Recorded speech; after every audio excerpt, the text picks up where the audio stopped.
So, ito na po yung sample na picture na pinrint ko. Diba po pag nagpiprint tayo, merong margin na natitira sa gilid.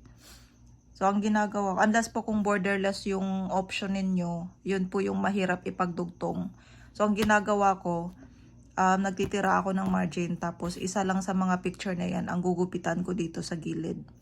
Yan, for example, eto, iiwan ko to. Etong margin niya dito. Ito lang yung ikakat ko.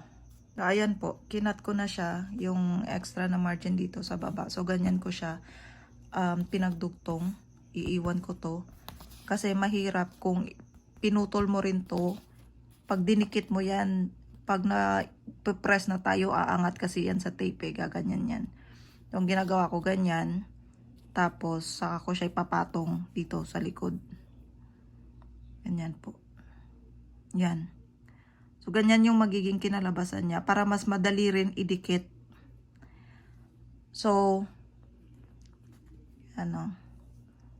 So, ayan po. Tapos, tape dito sa gilid, tape dito, tapos tape naman dun sa likod niya. Dito. Ganyan. Bali, ang labas niya sa likod. Ganyan po yung labas niya sa likod. Naka-overlap.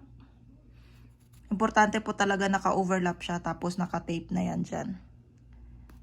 Para pag idikit mo na siya, or ilalagay mo na siya for heat press, mas siya, mas